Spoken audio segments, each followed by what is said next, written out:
Assalamualaikum warahmatullahi wabarakatuh.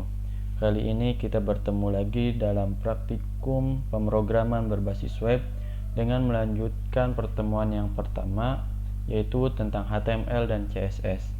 Untuk pertemuan kedua ini, yang pertama kita itu akan belajar tentang gambar dan yang lain-lainnya.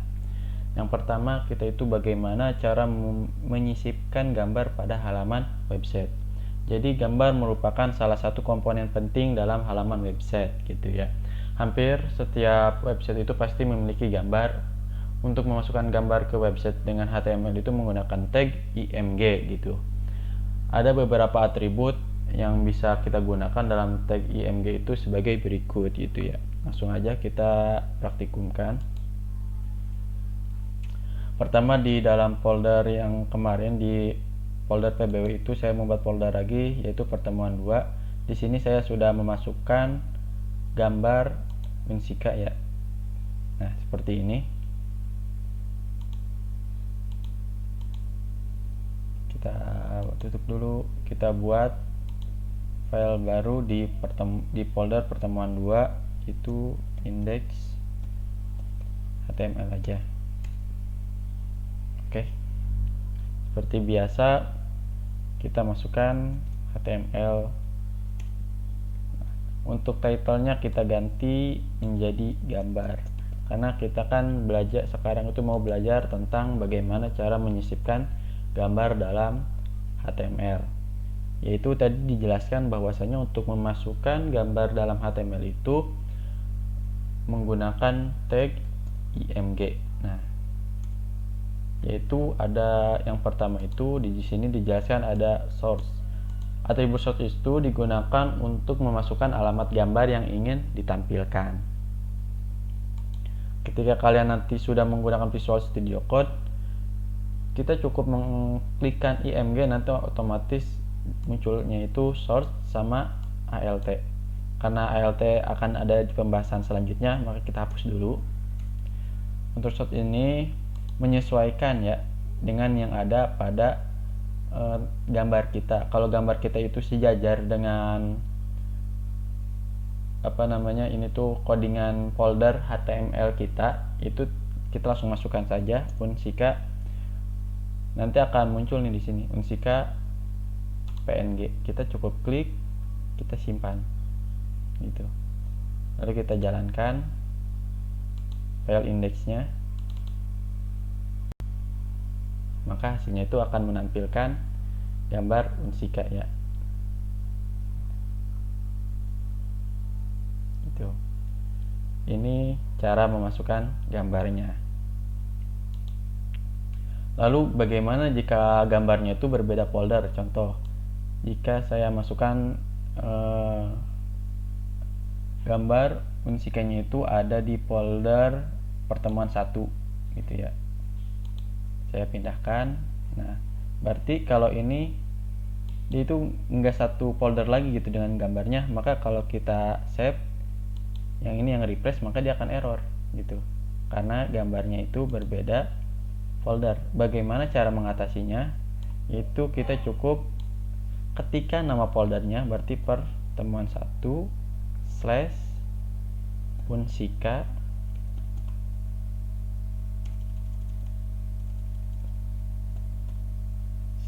gitu ya, titik-titik / pertemuan 1. Di sini kita masukkan unsika.png ya. Jadi titik-titik itu untuk keluar dulu dari si foldernya itu, maka akan muncul nih di sini folder keberapa, lalu masukkan file gambarnya, kita save. Yang tadi ini error, kita refresh, maka dia akan muncul kembali gambarnya. Itu dari bagaimana cara memasukkan gambar. Kita masukkan dulu lagi Unsikanya itu ke pertemuan 2 ya. Kita move. Oke, berarti ini kita tinggal hapus ini ya. Save. Lalu yang kedua itu ada tentang width. Jadi width itu untuk mengukur lebar gambar kita. Kita coba di sini width-nya itu 400. Kita save, kita refresh. Nah, maka otomatis width-nya itu akan 400 pixel gitu. Lalu selanjutnya itu ada tentang height. Height itu adalah gambar, lebar gitu, tinggi bukan lebar. Height itu atribut yang digunakan untuk ukuran tinggi gambar gitu. Contoh di sini kita masukkan height yaitu 200 pixel. Kita refresh, maka akan menyesuaikan. Lebarnya itu tadi 400 dan tingginya itu atau height-nya itu 200 gitu. Selanjutnya ada ALT nih. Jadi atribut ALT itu digunakan untuk memberi keterangan terhadap gambar ketika gambar itu gagal ditampilkan. Contoh di sini kita tambahin dulu ALT gambar unsika gitu. Kan di sini namanya itu unsika.png. A-nya itu ada 1, jika kita A-nya 2 kan harusnya error nih ya. Pasti gambarnya itu nggak muncul, maka akan memunculkan ALT-nya ini. Kita coba. Kita refresh. Nah, gambarnya itu nggak muncul karena kita salah penulisan. Yang akan dimunculkan itu adalah tag ALT-nya itu, yaitu gambar unsikanya itu sendiri gitu ya. Kita kembalikan lagi, A-nya jadi 1, kita save, kita refresh, maka muncul lagi. Selanjutnya ada title gitu. Kalau untuk atribut title itu digunakan untuk memberikan keterangan terhadap gambar, namun berbeda dengan atribut ALT gitu ya.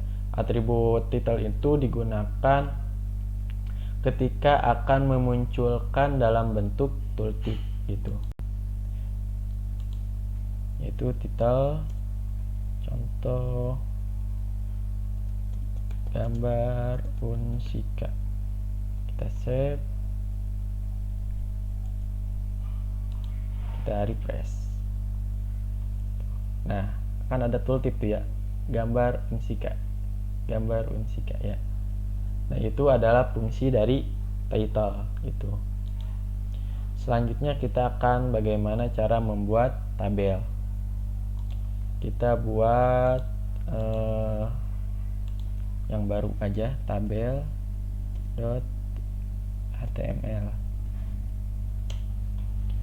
file baru. Nah, jadi untuk tabel di HTML itu kita membutuhkan 3 elemen gitu ya. Di antaranya itu table, tr, dan td gitu.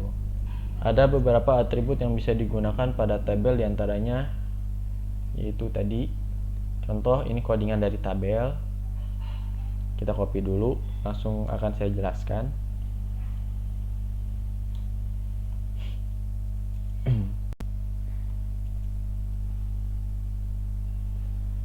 Nah, struktur yang pertama untuk membuat tabel itu menggunakan atribut table gitu ya. Lalu untuk tr itu untuk garisnya, td itu untuk kolomnya gitu ya. Kalau tr itu untuk apa itu namanya, baris gitu. Kita refresh, kita buat di sini tadi apa, tabel HTML ya, tabel HTML. Maka hasilnya itu seperti ini. Tadi kan baris 1 kolom 1, baris 1 kolom 2, karena di sini itu cuma ada 2 kolom 1 kolom 2. Kalau ini baris 1 baris 2 baris 3 gitu ya. Kalau tr itu untuk baris, kalau td itu untuk kolom gitu ya. Tr table row gitu ya, atau table baris gitu ya. Kalau td itu untuk kolom gitu. Selanjutnya di sini ada atribut border. Jadi atribut border itu berfungsi untuk menampilkan garis pada tabel. Dan untuk di sini kan bordernya itu 1 nih. Kita coba di sini. Table border di sini memasukkan 1 contoh. Kita save. Nah, maka dia itu akan muncul border tebal 1 pixel gitu. Kalau ininya 10, maka garisnya itu akan semakin tebal gitu. Garis tepiannya itu akan semakin tebal. Semakin besar ini border, semakin tebal juga garisnya gitu. Selanjutnya itu ada width dan height. Sama fungsinya. Kalau width itu untuk mengatur dari lebar, kalau height itu mengatur untuk tingginya. Kita tinggal masukkan saja di sini width-nya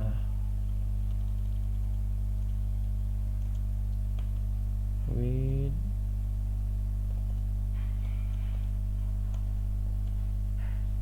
400, height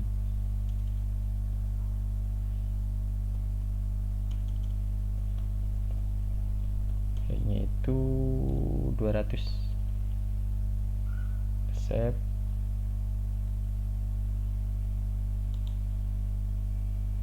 Nah, jadi itu akan menyesuaikan gitu ya, dengan panjangnya itu 400 dan tingginya itu 200 gitu. Itu dari fungsi width dan height.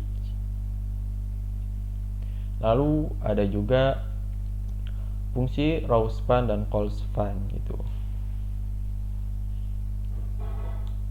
Kita copy dulu.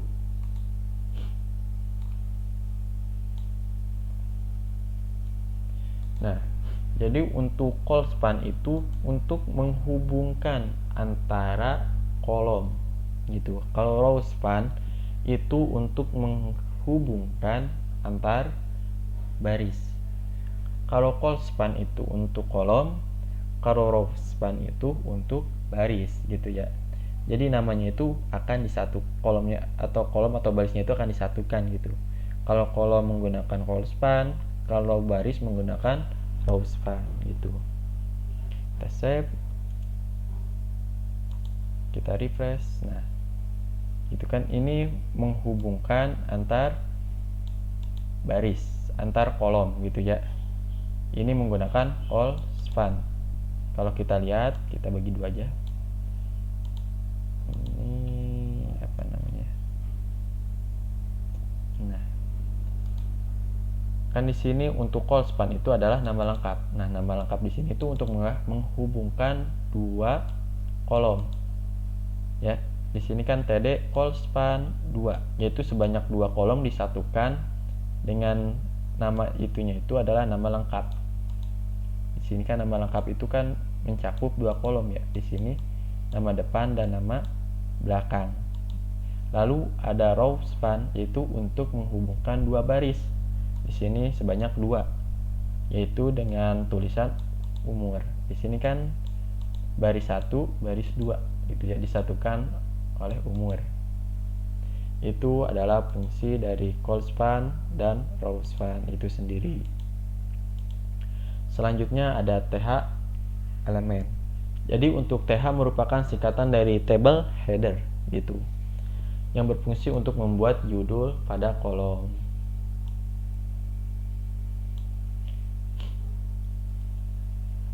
Sebenarnya nanti juga ada tuh selain TH ya, itu ada T-head gitu ya. Nah, di sini TH itu untuk judul di kolom atau baris itu sendiri gitu ya. Kita save, kita refresh. Nah, kalau yang tadi kan di sini TH atau T-head itu sendiri, hasilnya itu akan otomatis bercetak tebal gitu ya. Lalu juga ada T-head, T-body, dan T-footer. Itu penggunaannya sama gitu ya, tidak ada yang berbeda. Hanya nanti kalian harus sesuaikan aja dengan kebutuhan kalian gitu.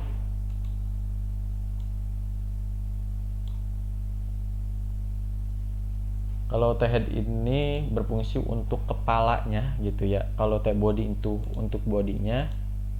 Kalau T-foot itu untuk bagian bawahnya atau putarnya gitu. Untuk caranya masih sama seperti tadi. Untuk di T-head itu atau bagian kepala itu ada TR dan TH. T-headnya itu sendiri gitu. Di bagian body itu ada TR, ada TD gitu. Lalu untuk diputar juga sama, gak ada yang beda.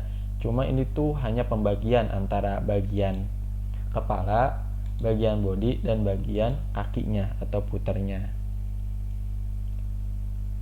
Kita refresh, maka hasilnya itu seperti ini ya. Ada nama lengkap, kelas, nilai. Nah, itu tuh kan merupakan di bagian header. Sedangkan untuk 1, 2 yang ini yang Rina sama Ujang itu bagian body. Sedangkan untuk total ini adalah bagian dari putar gitu ya. Lalu sekarang kita belajar membuat form gitu ya. Jadi form itu merupakan komponen yang sangat penting dalam sebuah website. Hampir setiap website itu memiliki form gitu ya. Biasanya form itu digunakan untuk login, register, komentar, ataupun yang lainnya gitu. Ada banyak sekali tag gitu yang digunakan dalam atribut form ini. Yang pertama itu form. Tag ini tuh digunakan untuk membuat form. Dalam tag ini juga harus disertakan atribut action dan method gitu. Jadi kedepannya untuk PHP kita akan belajar pemrograman PHP-nya, bahasa pemrograman PHP. Jadi action itu sangat berfungsi gitu ya. Jadi action itu nantinya itu digunakan untuk memproses isi form yang kita buat gitu. Sedangkan untuk atribut metodenya digunakan untuk memberitahukan kepada web browser metode apa yang digunakan gitu pada form tersebut. Untuk metode itu ada 2 nilai. Yang pertama itu ada get, yang kedua itu ada post gitu.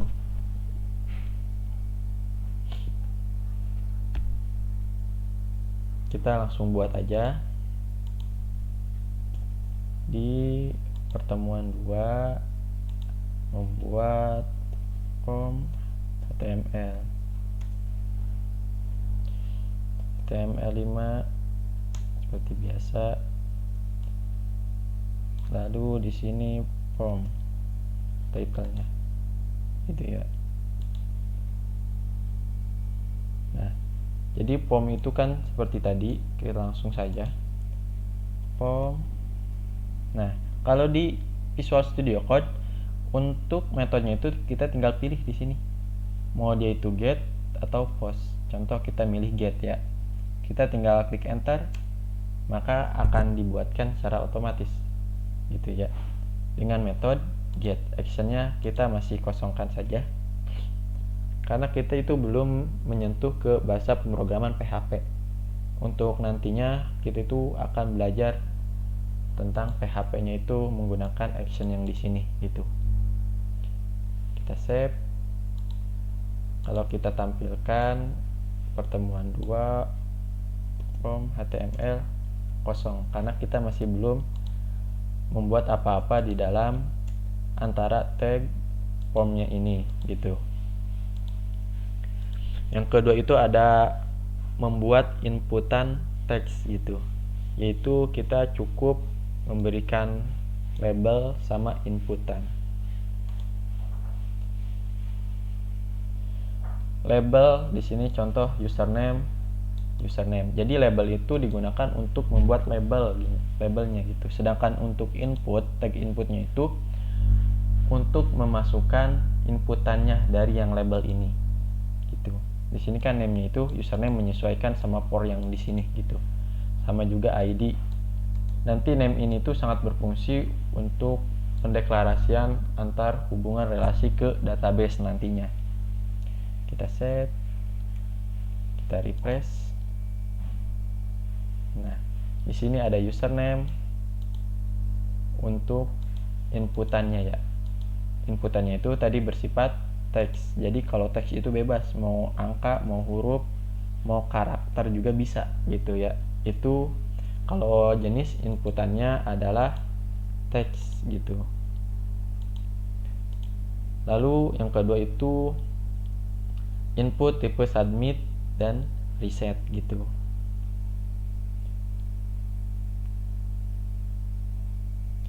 Kita di sini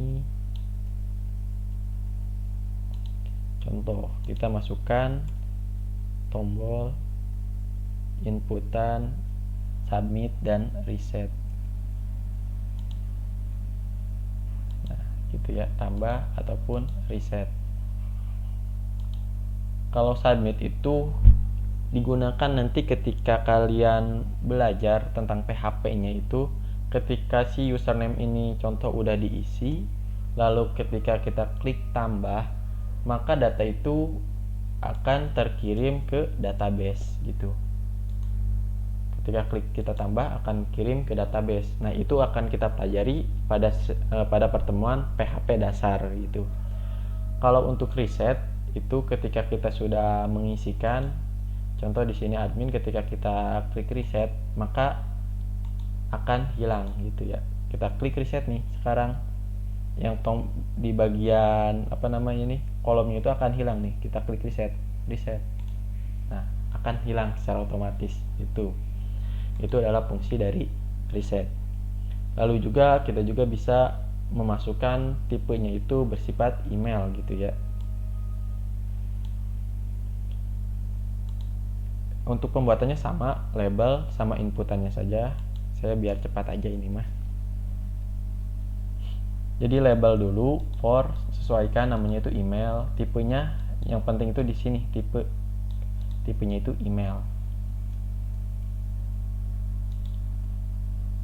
Nah, gitu ya. Nah, ketika bertipe email, di sini akan muncul nih contoh-contoh email yang pernah saya masukkan gitu di web browser saya gitu. Di sini ada student ITK, ada my coding saya gitu ya, dan yang lain-lainnya gitu.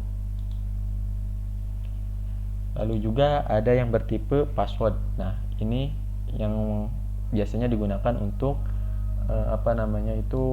membuat username sama password kan, biasanya untuk register ataupun login gitu ya.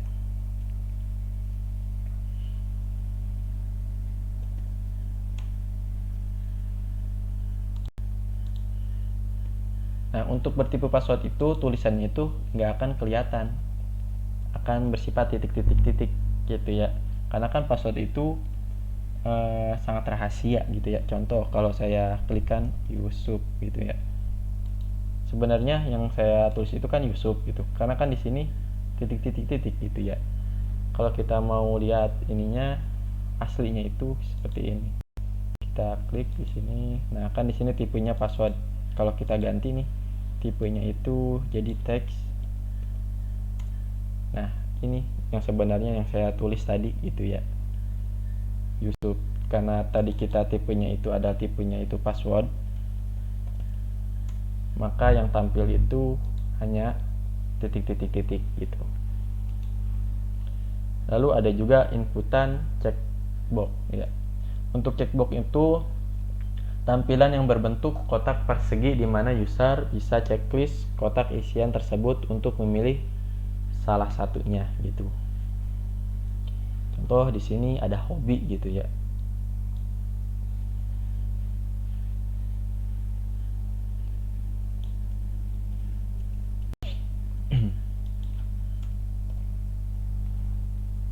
Save. Nah, di sini labelnya itu ada hobi, inputannya itu checkbox dengan nama hobi, ID hobi, value-nya itu membaca gitu. Jadi untuk value-nya itu nanti untuk menyesuaikan dengan database gitu ya, nanti di pemrograman PHP gitunya. Kita save, kita refresh. Nah, hobi, nah muncul kan kotak. Di sini kita bisa milih salah satu ataupun semuanya gitu. Lalu ada input radio button. Nah, hampir sama seperti checkbox itu, namun ketika kita memilih radio button ini, pengguna itu hanya diizinkan untuk memilih satu saja gitu. Biasanya itu kalau tipe radia button ini digunakan untuk memilih jenis kelamin biasanya, karena kan gak mungkin gitu ya ada yang bisa milih dua-duanya, pasti milih salah satu gitu. Kita paste. Di sini kan sama label, di sini tipenya itu radio gitu.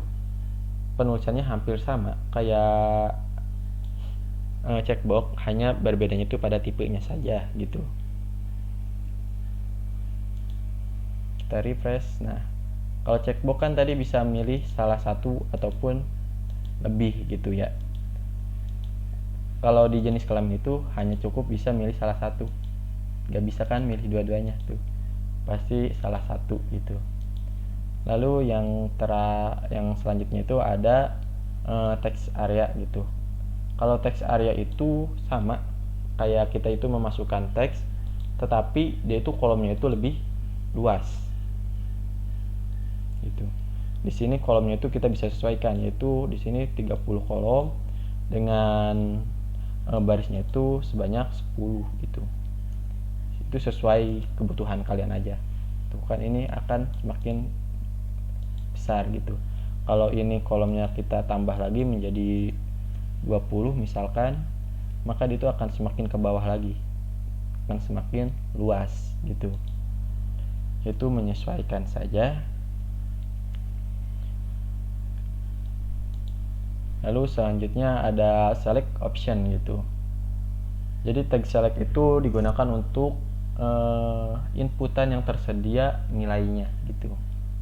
Dan user itu hanya dapat memilih nilai yang ada aja gitu.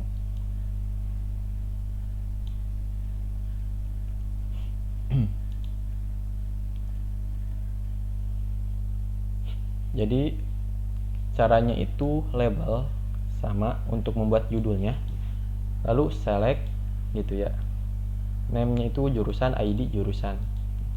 Untuk option, nah untuk option itu opsi-opsi yang ada pada select-nya gitu ya.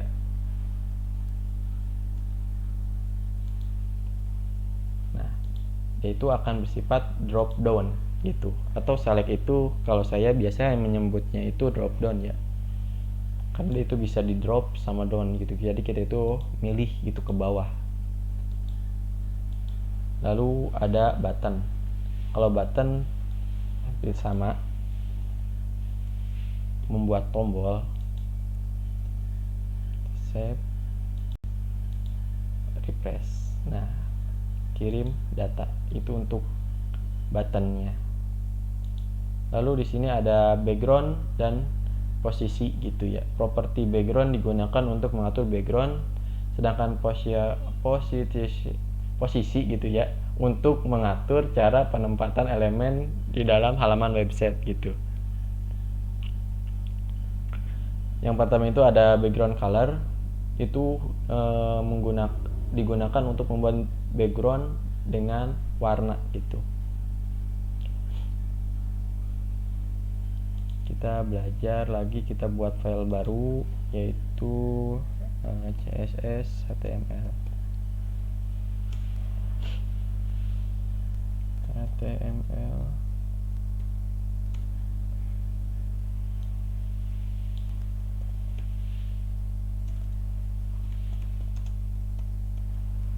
Belajar CSS, kita sambungkan ke CSS, link CSS style. Kita buat dulu file CSS nya, style.css.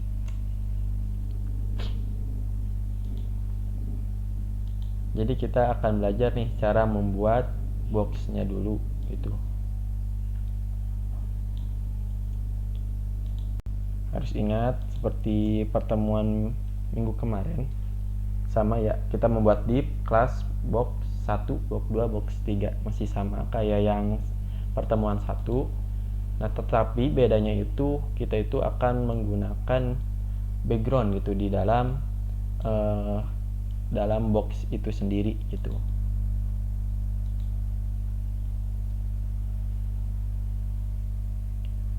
Nah, untuk tipe backgroundnya itu kita menggunakan 3 tipe ya, yaitu dengan cara menuliskan langsung, dengan cara menuliskan heksanya gitu ya, dan juga memasukkan secara RGB-nya itu.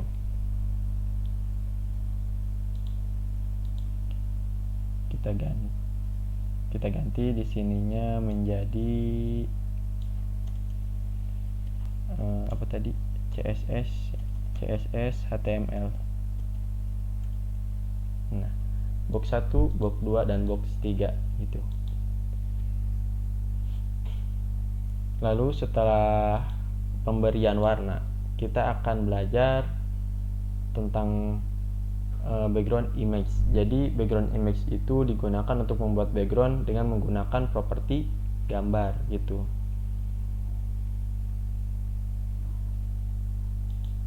Kan di sini div kita kalau body gitu ya. Kalau untuk semuanya body gitu. Di sini kan background image gitu kan. Jadi kita itu menggunakan background berbentuk gambar. Background image URL, kita panggil nih gambar Unsika yang tadi, tinggal berarti unsika.png.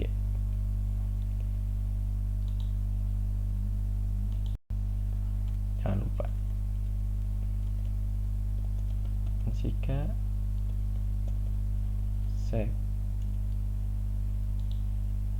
refresh. Nah, akan muncul gambar Unsika sebagai backgroundnya gitu ya. Selanjutnya ada background repeat. Jadi background repeat itu yang berfungsi sebagai untuk mengatur latar belakang gambar yang kita gunakan apakah boleh berulang ataupun tidak gitu. Jadi tinggal di sini menambahkan background repeat. Di sini ada no repeat. Kalau no repeat berarti dia itu tidak akan berulang-ulang gitu. Nah, berarti cukup 1 gitu. Kalau kita isinya repeat, berarti si background repeat itu akan berulang-ulang gitu. Contoh background repeat, di sini isinya itu repeat gitu ya. Save. Itu akan banyak biasanya. Karena background saya yang ini tuh besar. Kalau background repeat itu akan berulang-ulang terus. Di sini ada berapa? 1, 2, 3, ada 9 ya. Ada 9 gambar. Itu dari background repeat. Kalau no repeat itu cukup 1 gitu. Kita isikan di sininya itu no repeat ya. No repeat. Selanjutnya kita tuh background posisi. Jadi untuk background posisi itu untuk menyesuaikan posisi background kita. Di sini berarti background posisi. Contoh di sini ada center. Berarti kita itu akan memposisikan background kita itu ada di tengah gitu. Kan di sini logo Unsikanya itu ada di bawah ya. Kalau di enter yaitu akan ada di tengah di sini. Menyesuaikan sama background gambar yang tadinya itu di bawah sekarang ada di tengah gitu. Selanjutnya itu ada background size, itu untuk mengatur ukuran background kita. Berarti tinggal kita tambahkan background size. Untuk background size itu ada banyak ya, ada auto, ada contain, ada juga cover. Kalau cover itu menyesuaikan sama lebarnya gitu, sebagai cover. Nah, ada juga yang namanya itu contain ya, contain. Kalau ini sesuai dengan konten yang dibuat gitu.